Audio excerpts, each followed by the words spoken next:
Okay, hello everyone. I welcome you for the next experiment, which is called as the damped torsional vibration. In the previous session, you have already studied what do you mean by torsional vibration. That is a single rotor system. I'm just giving an initial oscillation which was twisting about its own axis. So we are now studying a different system called as a damped torsional vibration. So you have already heard about the term called as damped. What do you mean by damped?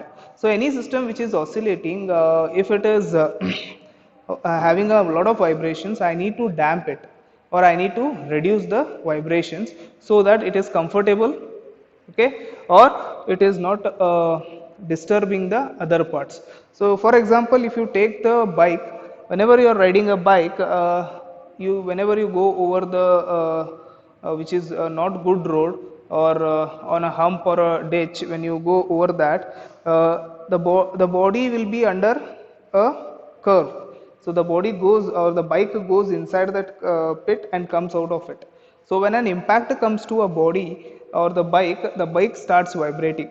Okay, so during that vibration, if you see a major part in reducing that vibration is your bike's shock absorber. So if you see that the shock absorber takes all the shock from the impact, and it doesn't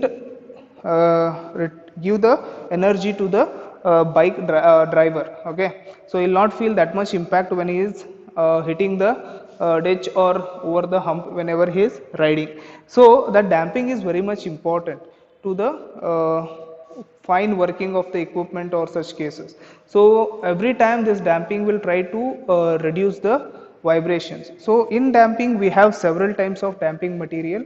So like you have a materialistic property like cast iron. If you use, you will be having more damping. In most of the automobiles will be using oil as a damper. Okay, so oil as a damper. So oil has different grades of viscosity. That viscosity is a major part in damping the vibration of the system.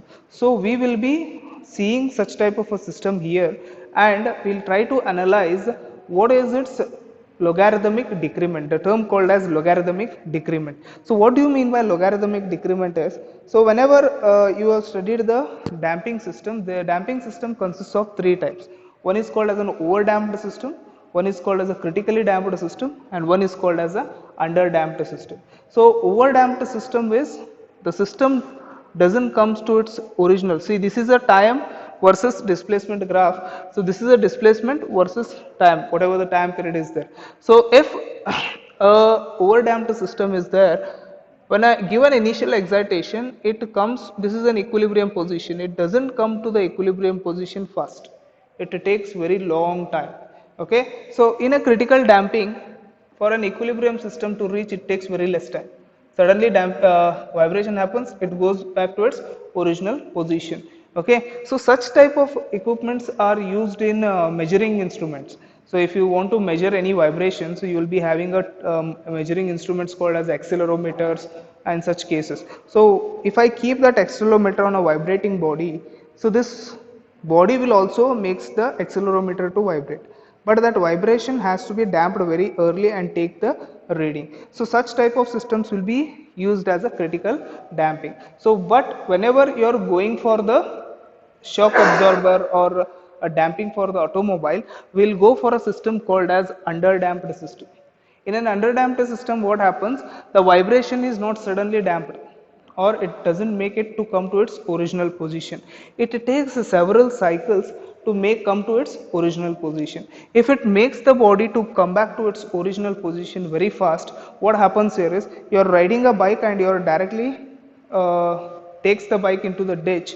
Okay, so the spring compresses. So if you see the shock absorber construction, the shock absorber has a shaft, telescopic rod is there, in that oil is being taken as a damper, and outside you have a spring. So whenever an impact takes place, the spring gets compressed. Okay, the spring gets compressed, and the energy is being stored as a strain energy. So when you come out of that ditch, the strain energy has to be, the spring will always give back that strain energy. The strain energy should not come back very fast. it has to come, the strain energy has to be dissipated in several number of cycles, then only the rider, whatever the bike is riding, will be having a smooth experience. Otherwise he will have that impact or a jerk, because of that he might get injured. For that case, we in the automobile systems, we will be using an underdamped system. So underdamped system, whenever we are trying to study, basically we'll take oil as a medium, oil as a damping medium to suppress the vibration. So you have different grades of oil in the market. Okay, you know the different grades of oil in the market. Depending upon your vibration application, how much vibration is taking place, you have to select that the, what we call it as, the quality of the oil or the grade of the oil. So here in this experiment, what we are trying to take understand is, we have this particular system called as torsional vibration system. In this we have a disc here, okay, and there is a rod here. Okay, the same system, a disc and a rod is there. Inside this, okay, one more disc. Okay, this particular disc consists of particular system consists of a frame, and it has a disc here and it has a rod here, and you have a what we call it as a container is filled with oil. Okay, the same small disc is placed here. So when I give a vibration, okay, when I give a vibration, this oil, the inside disc will come in contact with the oil. Oil has a viscosity and it will resist that motion. So it resists the motion and makes the body comes to its original position slowly. It doesn't resist it very fast, it will make the body to come to its original position very slowly. So in this experiment, how to conduct the experiment is, we have a piston here. Okay, so we have a piston here like this. This is a piston. So this is a here I will be placing a what we call it as a marker. On this hole I will be placing a marker and I will be oscillating this disc.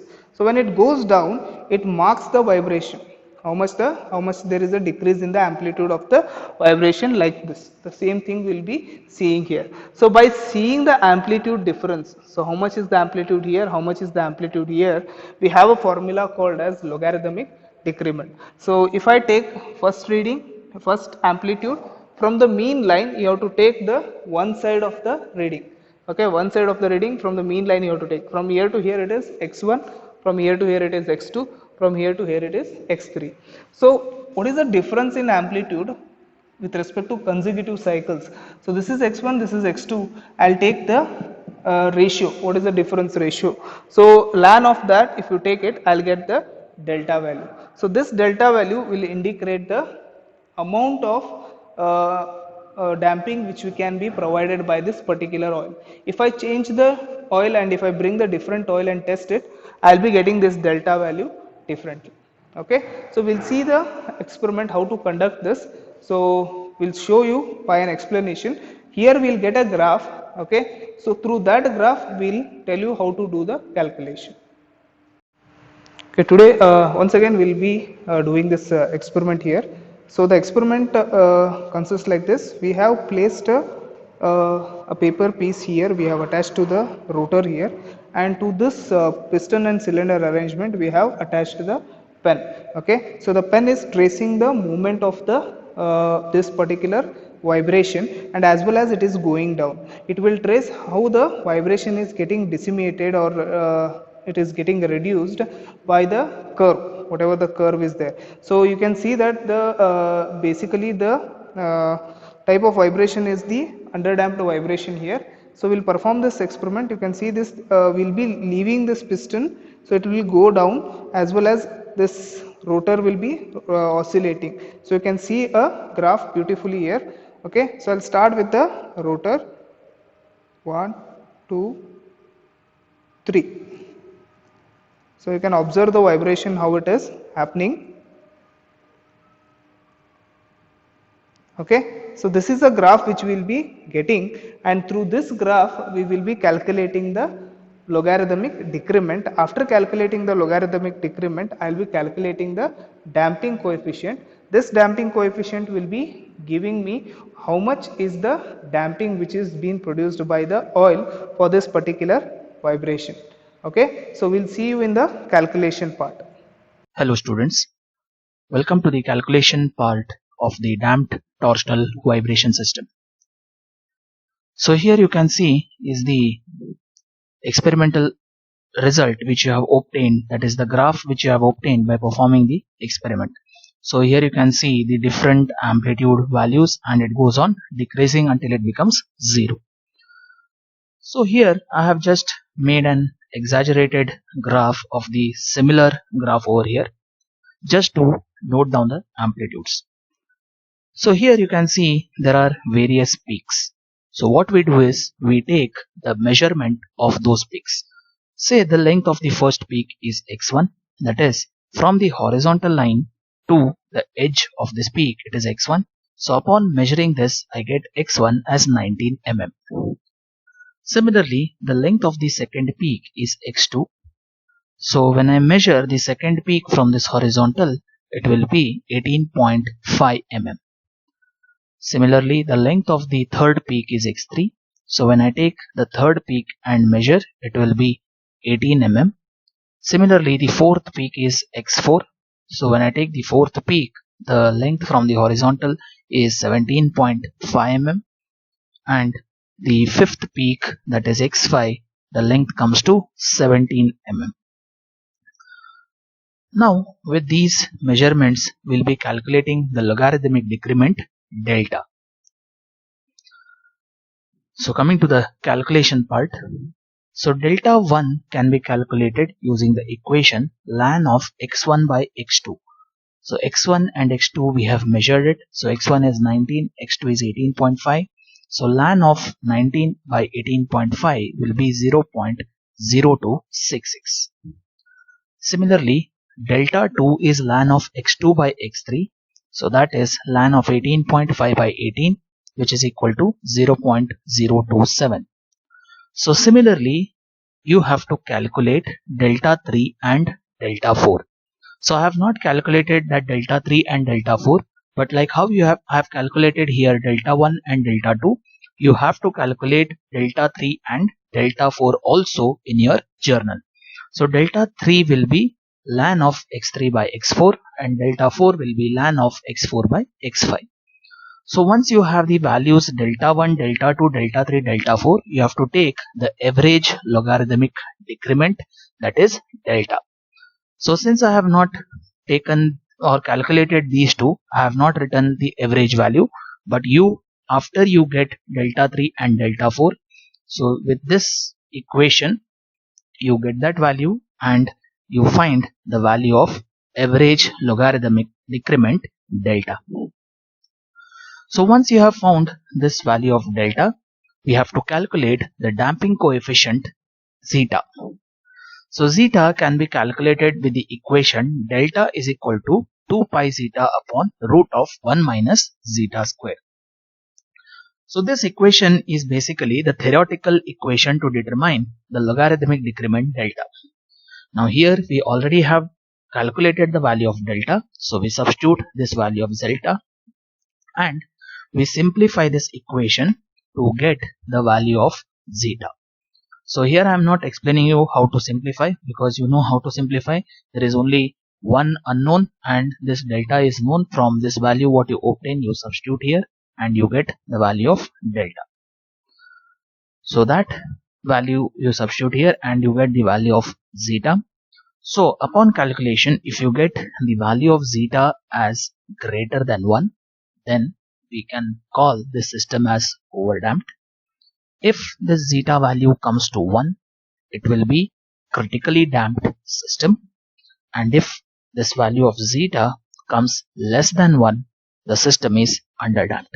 So you have to find whether the system is overdamped, critically damped or underdamped. So upon getting the value of zeta, based on the value of zeta, you will be writing the conclusion that whether the system is critically damped, underdamped or overdamped. So that's it for in this experiment on damped torsional vibrations. Thank you.